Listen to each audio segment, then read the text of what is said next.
जी बच्चों, तो past papers में 2021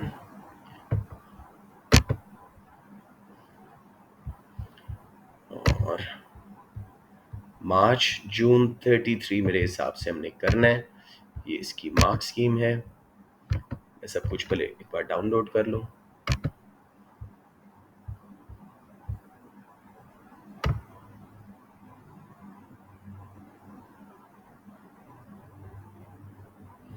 ये क्यों नहीं नजर आ रहा मुझे यहाँ पे? चले मैं नीचे डेस्क या इधर ही फेंकता हूँ, डेस्कटॉप पे फेंकता हूँ और फिर बाद में इसको कर लूँगा मैं।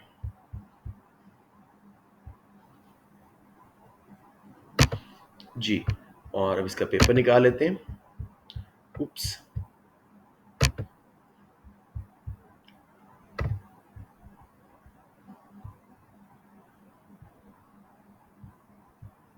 थर्टी थ्री सेव मैं करता हूँ डेस्कटॉप पे और बाद में जो है कीप वॉचिंग इट। राइट जी, अभी इसको यहीं पे सॉल्व कर लेते हैं। जी मेरा बेटा, लेट्स स्टार्ट। यू गाइस थोड़े से हो, आराम से करते हैं। मैं एक तरतीब सी बना लेता हूँ आप बच्चों की। इधर से मैं आपके नाम खोल के ना, इसी क्लास में किया था। हाँ क्लास में किया था ना, यहाँ तो नहीं किया था, यहाँ किया था सर इसी क्लास में किया था जी। च्युइंग गम वाला। Are you sure? अच्छा,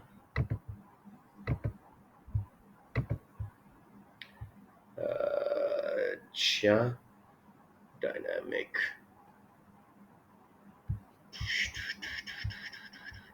ठीक है, अगर आप कहते हैं किया हुआ है तो फिर हम इसको बंद करते हैं।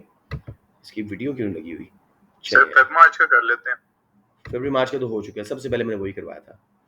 चले मैं अब और पेपर निकाल लेता हूँ। हम लोग सर ये 22 वाला 22 वाला कर लें। That sounds like a good idea. लेकिन मुझे अभी डाउनलोड करने पड़ेंगे अपना बुरहान, मैंने डाउनलोड नहीं किए हुए। तो let's just stick to what we doing. Next few classes में हम वो भी कर लेंगे, कल कर लेते हैं। अच्छी बात है, उसमें काफ़ी रिफ्लेक्शन होता है what kind of paper you should be expecting, level of difficulty और सारा कुछ। राइट जी, तो 21 के नवंबर को हाथ लगाते हैं। एक बार इब्राहिम देख लीजिएगा कि अगर हमने वो भी किया हुआ है कि नहीं। जून, नवंबर 32, पहले मैं पेपर ही निकालता हूँ ताकि हमें ज़रा याद आ जाए। 31 देखिएगा बच्चों, have we done this one as well? नहीं, आई डाउट इट। इब्राहिम ने किया हुआ ना?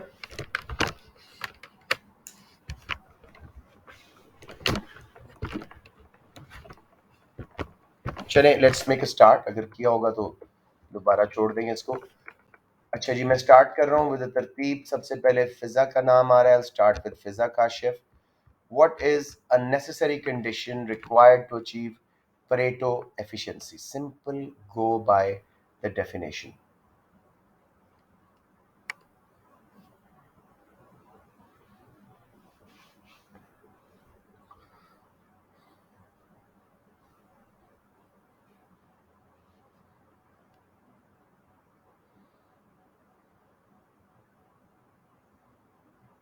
फिजा, are you there?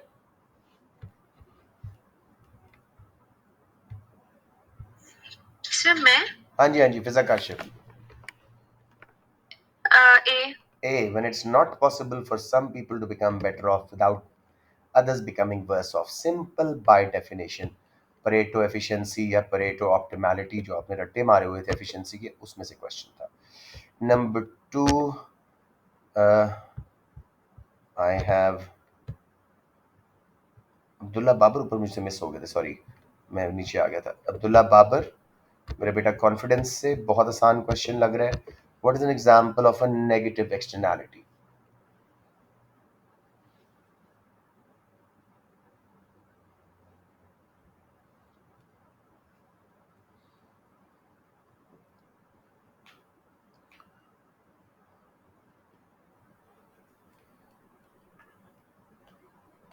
Abdullah Babar just confirm करो कि आप क्लास में हो.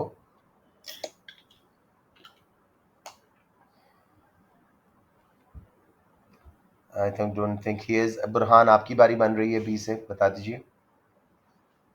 Sir D. B as in ball या D as in David? D. D. The production of a good that has harmful effects on third party. बिल्कुल by definition easiest question. So well done Burhan, simple as that. So I think Abdullah had left. Yeah. Faik Dastagir, don't leave the class and answer me the next question. आप ऐसे करते हो तो हमेशा. Government deregulates. मेरी light जाती है. हाँ. मेरी लाइट चली जाती है sir.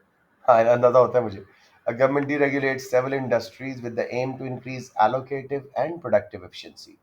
Which change makes it less likely that government will meet this aim?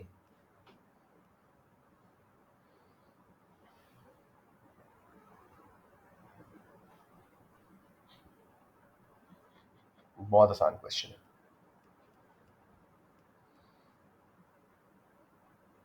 Sir B. B. An increase in merger and takeover activity in the industries. Monopolies form होना शुरू हो जाएंगी. प्रोडक्टिव और एलोकेटिव दोनों efficiencies compromise हो सकती हैं. किसी को प्रॉब्लम आ रहा हो बच्चों प्लीज पूछ लें. Very good. Let's go to Fiza. Kashif ने तो पहला आंसर दे दिया था. इब्राहिम तसल्ली से मेरा बेटा. नंबर 4. Rational consumer maximizes पहले तीन efficiency से फिर consumer behavior.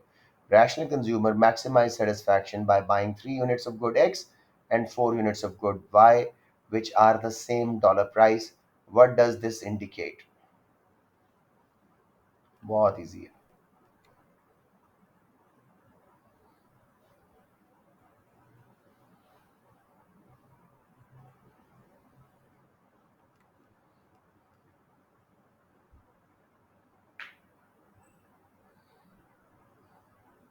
ऑप्शन. सॉरी, दोबारा बताइएगा, आपकी आवाज जरा कट गई. Option A. Option A. MU पर dollar spent is equal for both goods. हमारे पास ना उसने प्राइस बताई है ना MU, तो हम बाकी सब कुछ तो कर ही नहीं सकते. By definition, marginality over price, MU of X over price of X should be equal to MU of Y over price of Y. Simply बराबर हो जाए पर डॉलर MU तो हमारी यूटिलिटी मैक्सिमाइज्ड. तो बहुत अच्छा आंसर था. Simple to the point. Let's move on to Ibrahim के बाद कौन है जी.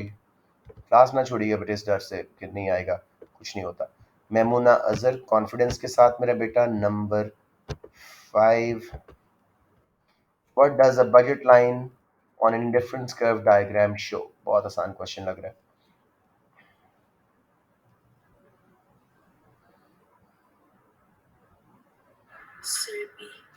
Combination of two goods that can be purchased when all income is spent. Budget line की definition shows all combinations of two goods that a consumer can buy in his limited income with given prices of goods. उसकी slope क्या है जी? Price of y over price of x. तो simple as that. और कुछ हम कह ही नहीं सकते इसमें. So far very easy paper and you guys are doing very good job. Saqib confidence के साथ मेरा बेटा. पहले मुझे बताओ नेट ठीक है? Can you hear me? जी सर. ये बिजनेस स्टडीज में आप पढ़ते हो, ये भी और इसमें भी पढ़ा है. Firm x which currently specializes in producing cars takes over firm Y which owns a number of car retail outlets, showrooms. How may this be described? ये कौन सी इंटीग्रेशन है? बहुत आसान है. सर डी आंसर है. शाबाश. Vertical integration forward. Very clear, straight to the concept. Mr. Waleed Rana, you're the last one in the list. In a large city, uh, there are in large cities there are streets where many sellers of similar hot foods compete for sales. Which type of market structure does this represent? बहुत आसान question है. Sir monopolistic competition. Monopolistic competition. Simple as that. किसी को यहाँ problem आई हो पहले 7 questions में? वैसे आपने खुद ही किए हैं लेकिन स्टिल एक बच्चा आंसर करे तो दूसरों को प्रॉब्लम हो सकती है. सो एक बार मैं दोबारा नाम देख लूँ कि शायद अब्दुल्ला ने दोबारा ज्वाइन कर लिया. हाँ, अब्दुल्ला बाबर वापस आ गए. अब्दुल्ला बाबर, आपको लास्ट टाइम क्वेश्चन पूछा था but I think you got disconnected. Number 8. A firm all. जी जी, आपका रह गया. नहीं सर, मैंने पूछना था कि उसने सिमिलर हॉट फूड लिखा था तो वो परफेक्ट कंपटीशन नहीं होगा। बेटे perfect competition does not exist in reality, पहले नंबर पे तो ये याद रखना। और वो होमोजीनियस होती हैं, सिमिलर नहीं होती। मोनोपोलिस्टिक कंपटीशन प्रोडक्ट्स में बी सिमिलर और डिफरेंशिएटेड। हर कोई जिंगर बना रहा है लेकिन केएफसी का जिंगर बहुत अच्छा है बाकियों से, समझ रहे हो बात? तो इसलिए मोनोपोलिस्टिक कंपटीशन। Okay sir. या Number 8, Abdullah, a firm always operates with economies of scale in the long run. What is the shape of its long run average cost curve? Economies of scale आए ही जा रही हैं, सोचो तसल्ली से। सी है sir. It slopes downwards. Very good. ऐसी कौन सी फर्म होती है बुरहान और एनीवन जिसको हमेशा जिसकी इकोनॉमीज ऑफ स्केल आती रहती हैं? Sir natural monopoly. Natural monopoly, जिसका long run average cost curve पहले तेजी से और फिर स्लो गिरता रहता है। No matter what the level of demand, average cost गिरती रहती है because of unlimited economies of scale. पूरे मुल्क में एक ही रेलवे ने पूरे मुल्क में सप्लाई करना है, एक ही वापटा ने, तो अनलिमिटेड इकोनॉमीज ऑफ स्केल है।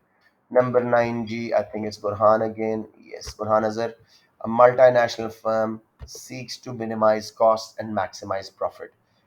What would least assist the multinational to achieve these objectives?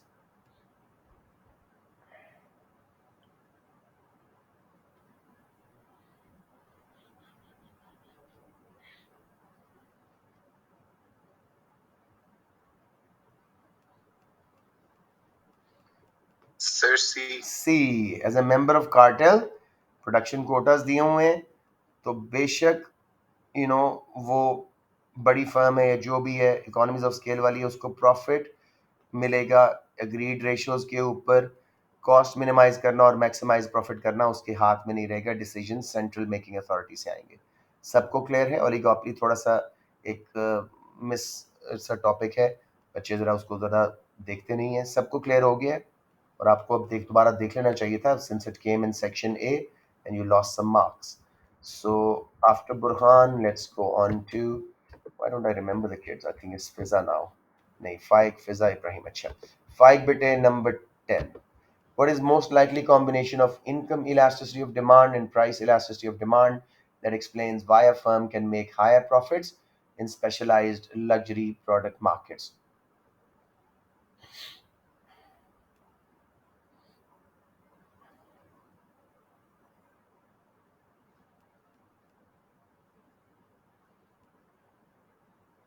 Sir income elasticity तो हाई होनी चाहिए। ठीक है, पीडी के बारे में सर सोचें सोचें।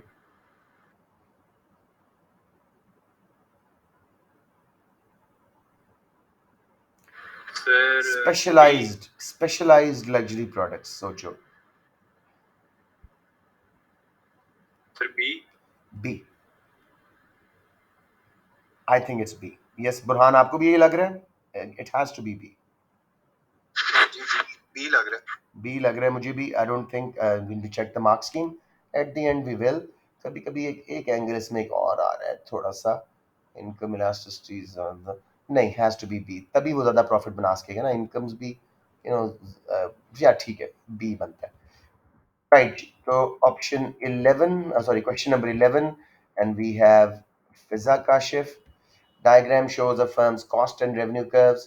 Firm embarks on a single successful $100 million advertisement campaign. How will this affect its cost and revenue curves?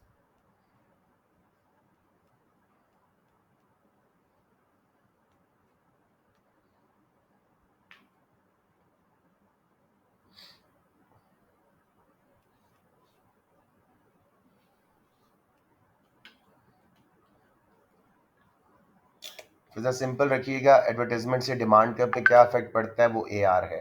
फिर एम आर सोचो, फिर एम सी सोचो। ये ठीक कर गए, बाकी सब भी ठीक हो जाएगा।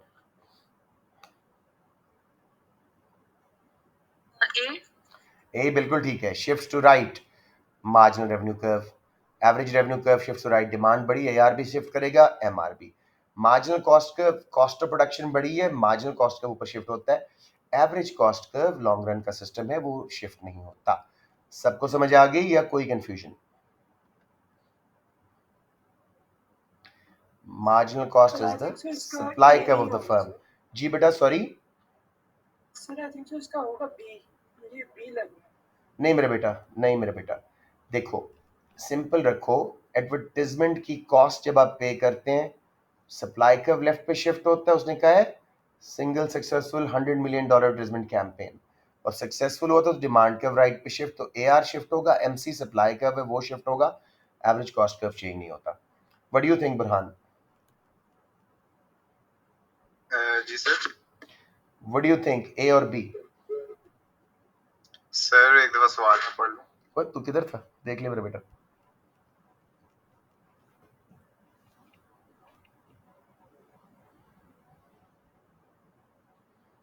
Sir B. B, are you sure about it? Sir इसलिए कह रहा हूँ क्योंकि एडवर्टाइजमेंट एज फिक्स्ड कॉस्ट पे नहीं करेंगे सर, तो वो मार्जिनल कॉस्ट पे तो नहीं आएगा। सर एडवर्टाइजमेंट से डिमांड बढ़ेगी तो एआर और एमआर दोनों शिफ्ट होंगे ना। वो तो बात ठीक है आपकी, बिल्कुल सही कह रहे हो, लेकिन एमसी शिफ्ट होगा, एसी शिफ्ट नहीं होगा in my view. Sir marginal cost वो वेरिएबल कॉस्ट नहीं होती क्योंकि एक तरह से। अच्छा आप एडवर्टाइजमेंट को फिक्स्ड कॉस्ट में लेके आ रहे हो। Let's think, let's think. हाँ दैट ये एंगल ठीक लग रहा है। Let me think a second, late me think a second. somehow I'm still पता नहीं गट फीलिंग मुझे ए को ही लेके जा रही है। Let me think about it. Advertisement से कॉस्ट ऑफ प्रोडक्शन बढ़ती है, उससे सप्लाई कर्व लेफ्ट पे शिफ्ट होता है, तो उसके रिजल्ट में M C is the supply curve. तो वो भी तो एक चीज देखो ना, वो चीज थोड़ी सी इसमें फिर गड़बड़ हो जाएगी। Late me think think think. Sir कभी कभी ये बहुत वेग से सवाल देता है। यार ये गलत बना देता है, आई मस्ट से। अब देखो ना, इकोनॉमिक्स के हिसाब से दोनों बातें सही हो रही हैं। आपका एंगल भी बिल्कुल सही है और मेरा एंगल बिल्कुल वैलिड है। सो इसलिए अब यहाँ पे एनसी कौन सा वेरिएबल कॉस्ट में आता है तो शायद एनसी मुझे यही लग रहा है। Let's just think. या shall we look the mark scheme? Can somebody open the mark scheme please? हम इतनी देर लगाए जा रहे हैं। We can look at the mark scheme. ये मैंने डाउनलोड नहीं की थी ना, तो इसलिए मेरे पास तो अभी सामने है नहीं। सर बी है मार्क स्कीम में। मार्क स्कीम में बी है यार। Why the bloody hell they do that? Let me think about it once again. Advertisement.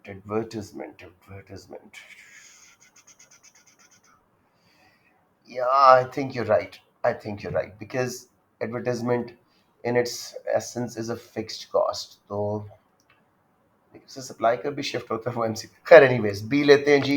Advertisement का अच्छा यहीं पे अगर इनडायरेक्ट टैक्स लगा होता तो कौन सा कर्व शिफ्ट होता, एमसी या एसी? बुरहान अब्दुल्ला, अगर इनडायरेक्ट टैक्स लगा होता कौन सा कर्व शिफ्ट होता? सर दोनों ना होते हैं। नो, सिर्फ एमसी, क्योंकि वो एक वेरिएबल कॉस्ट बन रही है हर यूनिट के हिसाब से।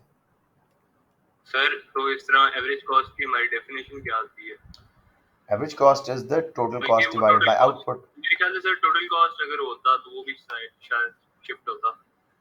नहीं, टोटल कॉस्ट कर्व तो खैर उसकी और बात है, उसमें एमसी शिफ्ट होना था। खैर anyways let's say keep it simple. Advertisement AC को शिफ्ट करें और इनडायरेक्ट टैक्सेस एमसी को शिफ्ट करें। ठीक हो गया। नंबर 12। अब्दुल्ला के बाद अब किसकी? अब्दुल्ला का क्वेश्चन था ना, किसकी बारी थी? बुरहान आपकी बारी। बार बार आप लोगों पे क्यों आ रहा है? या ये क्वेश्चन किसी और का था? ये क्वेश्चन किसको मैंने दिया था मुझे बता दें। अब्दुल्ला आपको दिया था? नहीं सर। किसका क्वेश्चन था बेटी, जल्दी से बता दो कि मैं वहीं से कंटिन्यूशन करूं। सर मेरा था। अच्छा फिजा का था। इब्राहिम नंबर 12 मेरा बेटा। बल्कि इब्राहिम से भी व्यू पॉइंट लेना चाहिए था। In which circumstances are a firms objective most likely to differ from profit maximisation? Yes.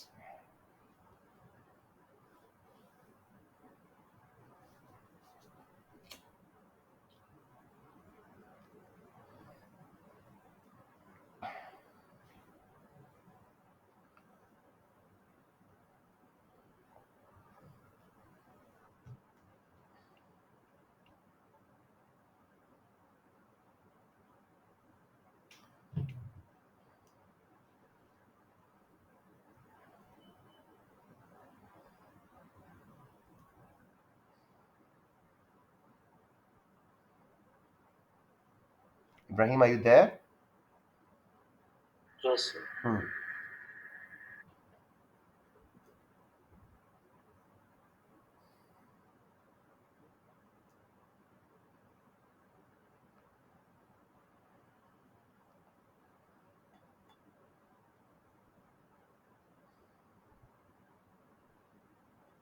So, D.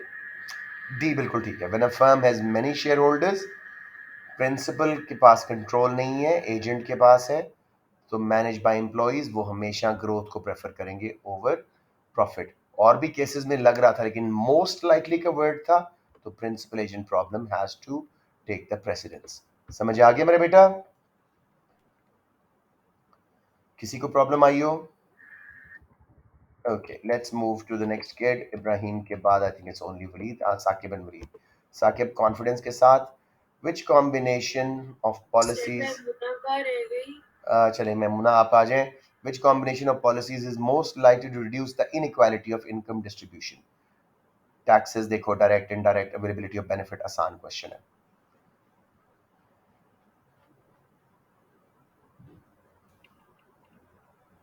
C, direct taxes progressive होते हैं, बढ़ा दो.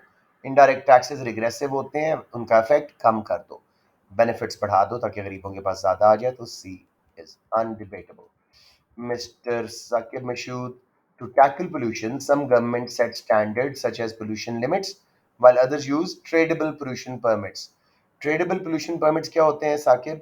कि कंपनीज को एक लिमिट दे दी जाती है पोल्यूशन एमिशंस की, और जो क्लीन फर्म्स हैं उनका बच जाता है, वो बेच देते हैं, ट्रेड कर लेते हैं, और जिनके डर्टी हैं वो जल्दी खत्म हो जाते हैं, उनके उनको और खरीदने पड़ते हैं. What is the correct comparison of the two approaches? तसल्ली से देखिएगा.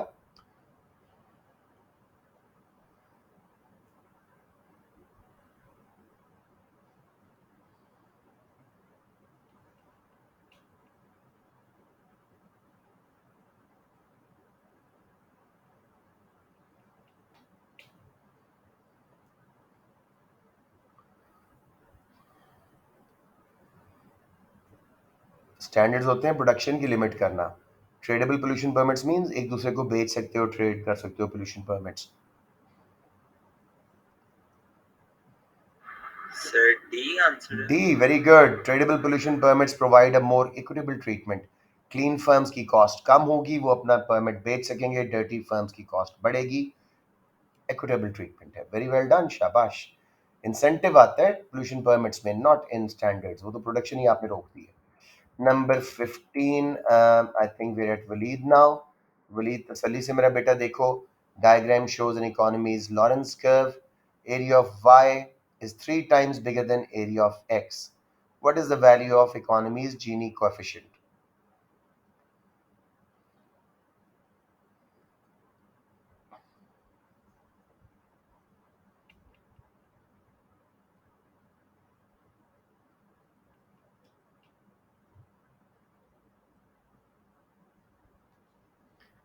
वलीद, फॉर्मूला याद नहीं है तो याद दिला दूं. ये सर प्लीज बता दें. देखो, this is Lorentz curve and this is line of perfect equality, V to W.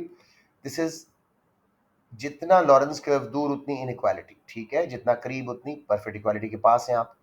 Formula क्या है जीनी कोएफिशिएंट का? Area between Lawrence curve and line of perfect equality, यानी x over total area x plus y. तो अब कौन सी equation बनेगी आपके ख्याल में? 3 टाइम्स, सॉरी, b 1/4. सबको क्लियर हो गया? किसी को ना समझ आया तो मुझे बता दें. ये पूरा एरिया 0 से लेके w एंड 100, ये पूरा एरिया है जी लाइन ऑफ परफेक्ट इक्वालिटी से नीचे नीचे x प्लस वाई, और लॉरेंस कर्व और लाइन ऑफ परफेक्ट इक्वालिटी वाला एरिया है बीच में x. 3 टाइम्स बिगर है y एरिया. टोटल एरिया कितना हो जाएगा? 1/4. टोटली क्लियर मेरे बच्चों? ओके जी, back to the top. Abdullah Babar, what will not shift the demand curve for labor to the right?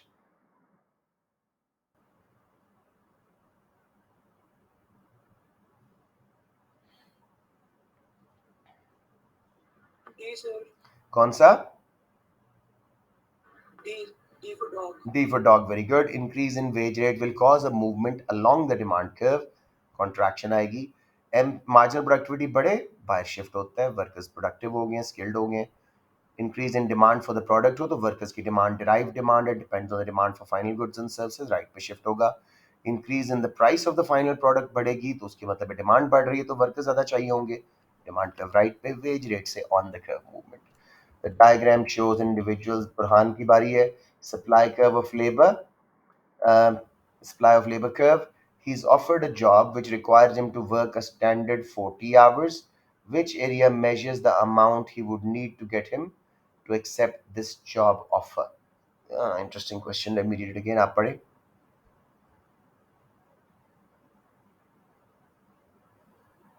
Sir B. X plus Y.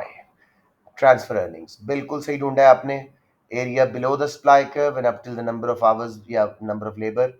So X and Y हमारी थी transfer earnings minimum जिस पे वो accept करेगा job offer.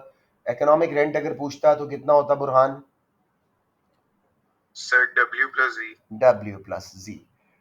इसमें एक छोटा सा एक क्वेश्चन है, is required to work minimum, एक ग्लिच तो नहीं है इसमें? Let me just quickly see one thing.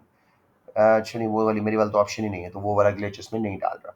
So let's keep it simple, let me not confuse you guys. So B is correct जी, एक्स प्लस वाई हमेशा बेटे supply curve is the willingness of labour to work, उसके नीचे नीचे वाला area up till the number of workers hired is transfer earnings minimum he will be willing to work for, उसके ऊपर supply curve से ऊपर और वेज रेट से नीचे नीचे इज इकोनॉमिक रेंट। ठीक है, अब आखिरी बात इसमें समझ लो इसकी definitions. Transfer earnings are the second best job he will get, minimum जिस पे वो काम करता है। करंट अर्निंग्स जो भी कमा रहा है, करंट अर्निंग्स में से ट्रांसफर अर्निंग्स निकाल दो, इकोनॉमिक रेंट निकलता है। एक क्रिकेटर अगर 10 लाख कमाता है महीने का और उसकी second best job as a lawyer 3 lakh रुपए कमाता था तो उसकी transfer earnings 3 lakh, current earning 10 lakh, 10 में से 3 निकालें 7 उसकी ट्रांसफर अर्निंग्स और उसकी इकोनॉमिक रेंट 3 ट्रांसफर अर्निंग्स जी। अब बारी आ चुकी है इब्राहिम नहीं फाइक की। फाइक बेटे, the aggregate demand in the country X is calculated by equation A D C plus I plus X minus M, यानी जी नहीं है, 3 सेक्टर ओपन इकोनॉमी है। 4 students are asked to fill in the 2 gaps in the following, ओह मैंने answer शायद कर दी है। Following sentence describe the economy of country X. Country X is an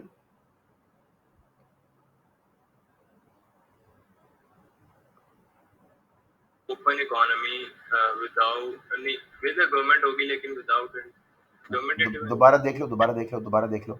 AD क्या है? C consumption plus investment plus exports minus import, क्या missing है? Sir D हुआ। दोबारा देखो, ओपन इकोनॉमी तो है ना, एक्सपोर्ट माइनस इंपोर्ट तो आ रही है मेरे बेटा। तो सर ओपन ही कह रहा हूँ। हाँ डी बोल रहे हो? अच्छा हाँ डी, जी जी। An open economy without government. सबको क्लियर हो गया? I want you guys to please ask अगर यहाँ प्रॉब्लम आ रही है। चलिए good enough. Fiza Kashif is next I think. 19 जी, कुजनेट कर्व उस दिन पढ़ा था Fiza. Over time inequality show कर रहा होता है कि एक कंट्री की डेवलपमेंट के साथ पर कैपिटा इनकम बढ़ रही है, पहले इनकम इनइक्वालिटी बढ़ती है फिर कम। उस पे question, which statement is correct with respect to the description of an economy and the corresponding letter on the Kuznets curve? P is a market economy, Q is a developed economy, R is a developed economy, S is an economy with a Gini coefficient 0.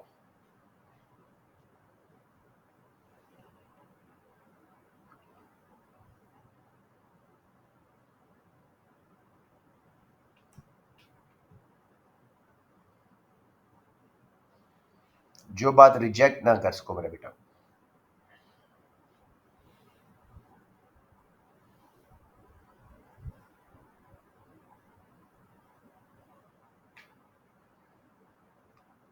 Sir D. Very good. S is an economy with a Gini coefficient 0. 100%. Let's reject the other. ये P is a market economy हम जज नहीं कर सकते, ये developing economy show कर रहे हैं।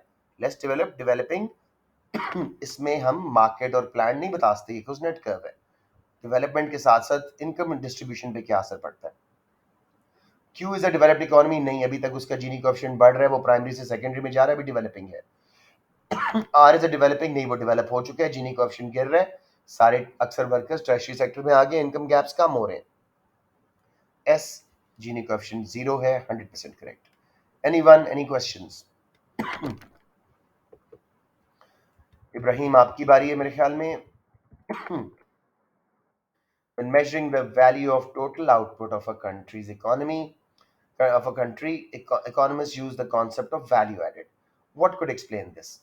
बहुत आसान है।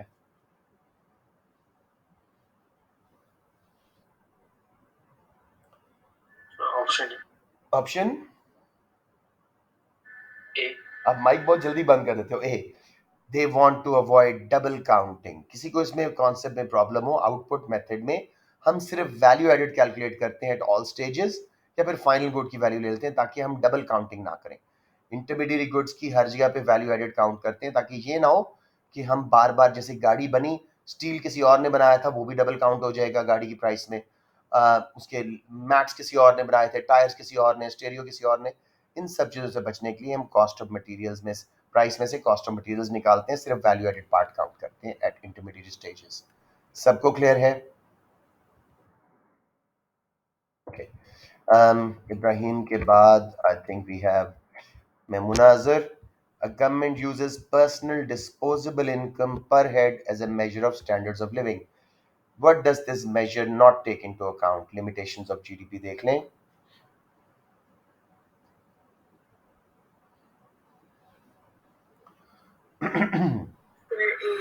changes in average price level.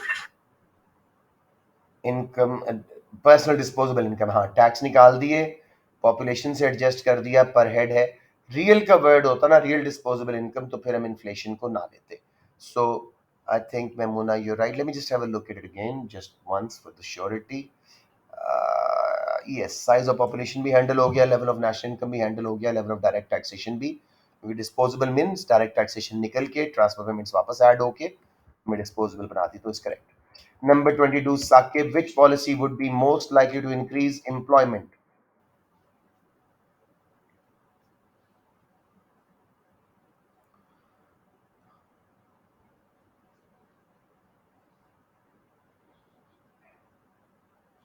काफी आसान पेपर है ये वाला।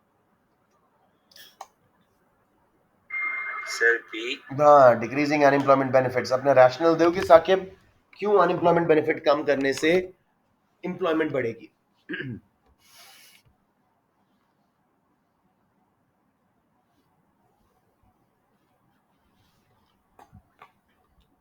Saqib, I need your explanation. क्या समझ के आपने चूज की है?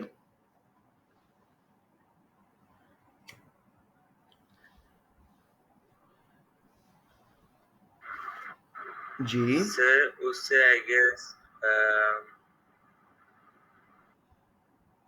या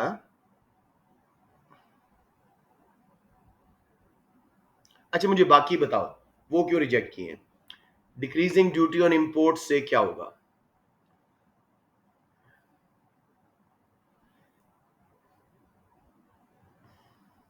सर जो इंपोर्ट्स हैं वो ज्यादा यूज होंगी तो फिर लोकल गुड्स की और डिमांड गिरेगी, एक्सपोर्ट्स की अनएम्प्लॉयमेंट डिमांड कम। फैलेगी। सी में आपने क्यों रिजेक्ट किया था, increasing income tax? Sir income tax increase होगा तो डिसइंसेंटिव आएगा लोगों के अंदर डिसइंसेंटिव भी वर्क आएगा करने और का। साथ में डिस्पोजेबल इनकम गिरेगी, कंजम्पशन गिरेगी, एग्रीगेट डिमांड गिरेगी, अनएम्प्लॉयमेंट बढ़ेगी। इंक्रीजिंग इंटरेस्ट रेट से भी यही होगा। बेटे, अनएम्प्लॉयमेंट बेनिफिट घर बैठे मिल रहे हो तो लोग पॉवर्टी ट्रैप का शिकार हो जाते हैं।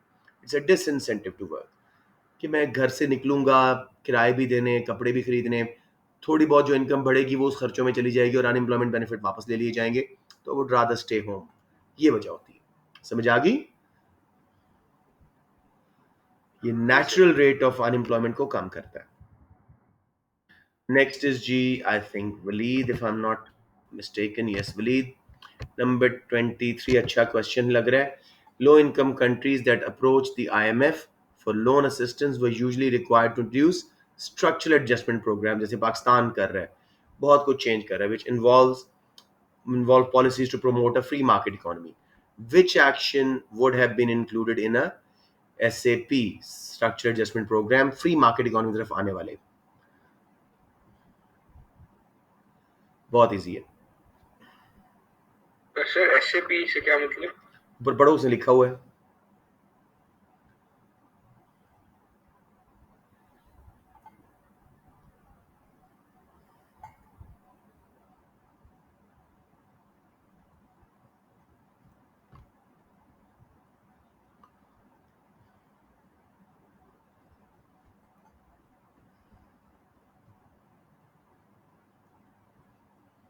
Structural adjustment programmes.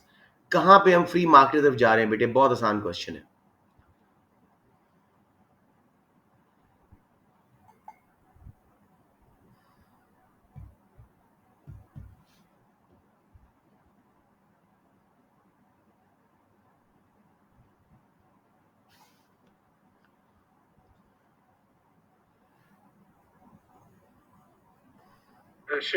Deregulation. Deregulation of agriculture markets, law को आसान कर रहे हो, नई एग्रीकल्चर की पाबंदियां हटा रहे हो, नए फार्म्स बन रहे हैं, नए फार्मर्स आ रहे हैं। सब्सिडीज मार्केट इकोनॉमी से हटेंगे। नेशनलाइजेशन मार्केट इकोनॉमी से हटेंगे, कमांड इकोनॉमी की तरफ जाएंगे, पब्लिक सेक्टर बढ़ेगा। Restriction on regulations on flow of international capital, इससे भी मार्केट, फ्री मार्केट में इंटरवेंशन गवर्नमेंट कर रही है। डीरेगुलेशन, फ्री मार्केट को ज्यादा कर रहे हैं, रेगुलेशन को कम कर रहे हैं। Well done Abdullah Babar. ये क्वेश्चन मजे के होते हैं, तसल्ली से देखिएगा। In a closed economy with no government, इसका क्या मतलब है? सिर्फ इन्वेस्टमेंट का इंजेक्शन और सेविंग का withdrawal. Initial equilibrium level of national income is 500 billion. Economies household always spend a constant fraction of every $1 of income they receive. When investment spending increases by 20 billion, the economy moves to a new equilibrium level of national income of 600 billion. 20 billion का injection 600 billion का equilibrium level पे ले गया है। Multiplier calculate करें, multiplier का formula mind में लाएं, 1/1 माइनस एमपीसी, तो आपको एमपीसी पता लग जाएगी।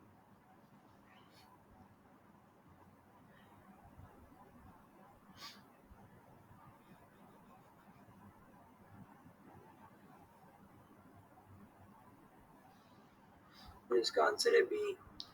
जरा मुझे अपनी रैशनल समझाएंगे।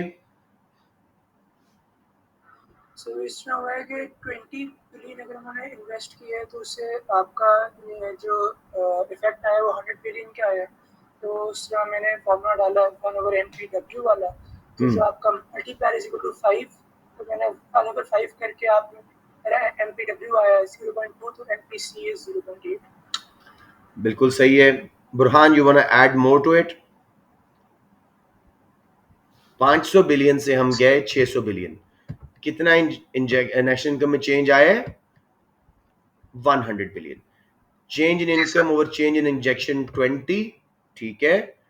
मल्टीप्लायर 5, ठीक है। मल्टीप्लायर 5 कब आता है? जब 1/0.2 हम एमपीडब्ल्यू करें। तो सिंपली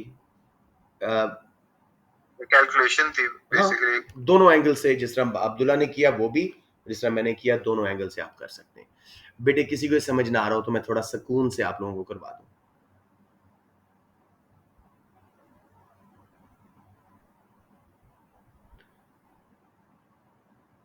सबको समझ आ गया?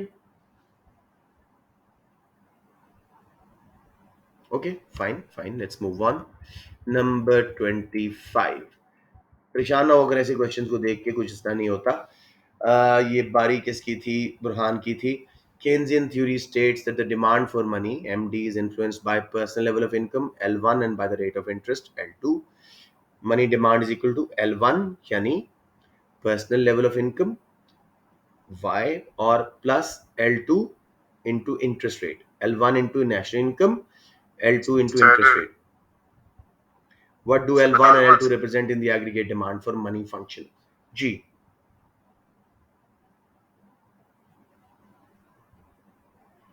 सर आंसर इसका सी है। C.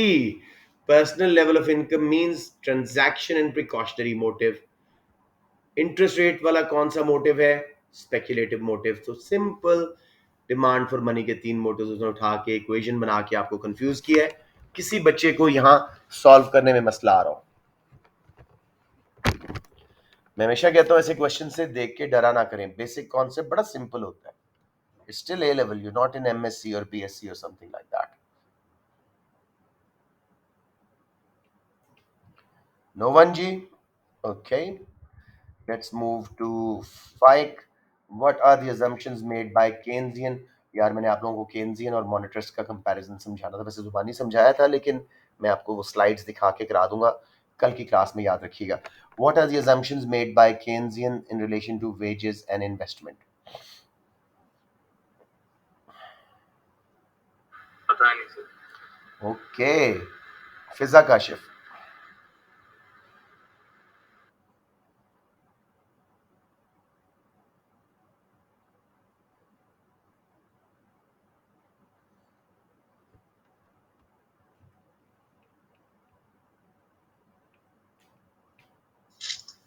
बी. नो, एक चीज गलत होगी. ओके जी. wages का नहीं पता. ओके ओके, कल मैं करा दूंगा. मुझे बताइए जी, anyone who is sure about it, Inshal, Ibrahim, Waleed, Abdullah, anyone. समझाना है आपने मुझे पूरा रैशनल. डी है, मुझे रैशनल समझाएं बेटे, शाबाश. सर इसमें इन्वेस्टमेंट का तो आई एम श्योर कि इंटरेस्ट इन इलास्टिक है, बिकॉज केन्जियन जो है वो इंटरेस्ट वाली नहीं है कि इंटरेस्ट के बनी वो बिलीव करते थे. तो हाँ शाबाश, बोलो बोलो. सर वो इसके ऊपर पॉलिसी पे करते हैं सर. मतलब उन्होंने क्या बोला था, ट्रांजैक्शन मोटिव भी, प्रिकॉशन मोटिव भी, इंटरेस्ट रेट इन इलास्टिक होता है. तो वेजेस के हिसाब से यू नो इन्वेस्टमेंट का जो है वो ताल्लुक नहीं होता, वो बॉन्ड्स की प्राइस से होता है. ठीक है ना, समझ आ गया, वेरी गुड. वेजेस के हिसाब से बताएं, फ्लेक्सिबल और नॉन फ्लेक्सिबल. सर इस पे मैं इतना श्योर नहीं, ये मैंने अपना वही लगाया है. ठीक है ठीक है, आप मुझे बताएं वह बुरहान. सर इसका मुझे भी आइडिया. अच्छा जी, ये कल की क्लास में हम करते हैं. Keynesian used to believe that economy operates either close to full employment और अबव फुल एम्प्लॉयमेंट. ठीक है, राइट. और चलें, कल की मैं जब स्लाइड्स करवाऊंगा तब आपको ये बात समझ आएगी. इस क्वेश्चन पे हम वापस आएंगे इंशाल्लाह. Let's move on to number 27. आसान तरीन क्वेश्चन है ये. बारी किसकी थी जी? अब्दुल्ला की थी, किसकी थी? नहीं, बुरहान ने किया था. फाइक, फाइक ने, मैंने रिजेक्ट किया था क्वेश्चन. फिजा ने लिया था, उनसे भी नहीं हुआ था. फाइक वापस आपके पास. What are the characteristics of most developing economies?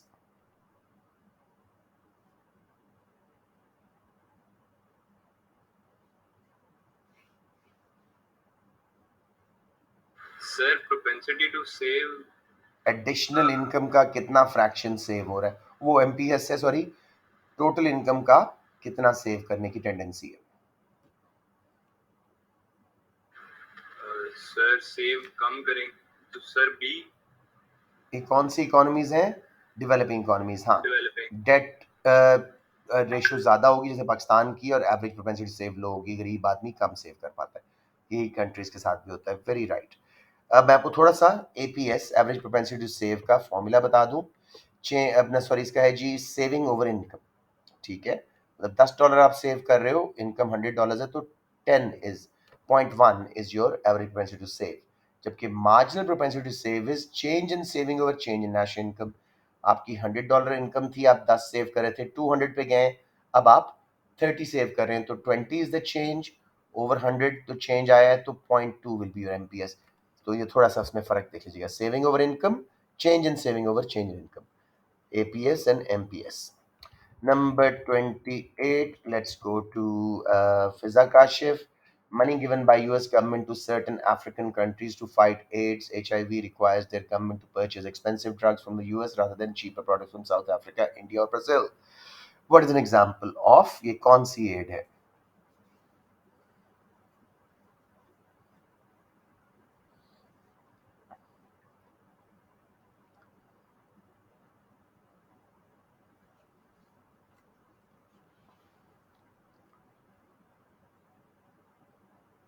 समझा दो फिजा थोड़ा सा.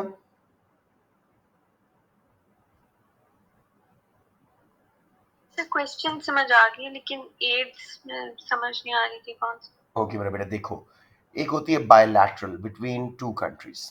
ठीक है, एक होती है multilateral between more than two countries. Debt relief, उधार माफ कर देना. टाइड एड, किसी शर्त के साथ एड देना. अब आपको कौन सी लग रही है? किसी न किसी कंडीशन को attach? Bilateral. Nopes, come again. किस किस को दे रहे हैं? To certain African countries. तो बायलैटरल से तो ज्यादा है. Multilateral. ओके, लेकिन इसमें एक चीज साथ वो कह रहे हैं, to purchase expensive drugs from US rather than cheaper products from South Africa, India, Brazil. शर्त लगा के दे रहे हैं, तो this is tied aid. Fiza समझ आ गई बात? फिर टाइड एड में क्या होता है? कोई ना कोई कंडीशन साथ लगाना. जैसे अमेरिका हमको Okay. एड देता है तो कहता है हमारी फॉरेन पॉलिसी को सपोर्ट करो. समझ रहे हो?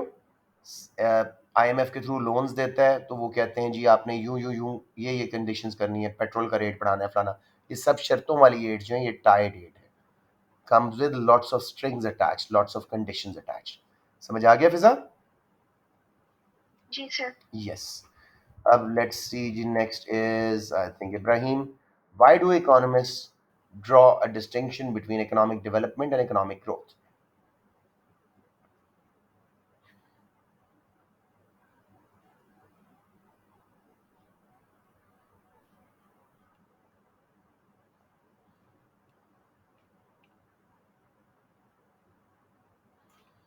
अच्छा क्वेश्चन है, तसल्ली से देखिएगा Ibrahim.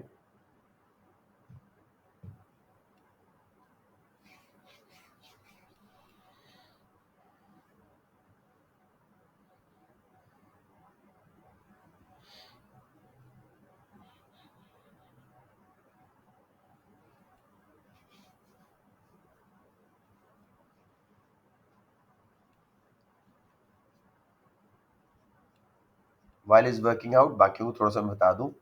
Economic growth is just the rise in quantity of output, monetary, growth. Development is education, health, sustainability, cleaner environment, happiness, quality of life, freedom of speech, spiritual tranquility. बहुत कुछ उसमें आ जाता है. तो क्यों हम अलग करते हैं, इस पे हमने क्वेश्चन भी किया हुआ था कि क्या GDP is a good measure of living standards या इकोनॉमिक डेवलपमेंट. ये वो चीज़ है. जी मेरा बेटा Ibrahim, can you tell me the answer now? Sorry, option C कह दिया मैंने. option C, because of concern about quality of life rather than quantity of output. Very well done मेरे बेटा. किसी को प्रॉब्लम आ रही हो इसमें जी? मैं मुना आखिरी क्वेश्चन आपके पास ही आ गया. And in an economy operating below full employment, यानी long run aggregate supply curve के इलास्टिक पार्ट में, फुल एम्प्लॉयमेंट लेवल से थोड़ा पीछे हैं डिफरेंट मॉडल्स के हिसाब से, which combination of changes will definitely result in an increase in national income?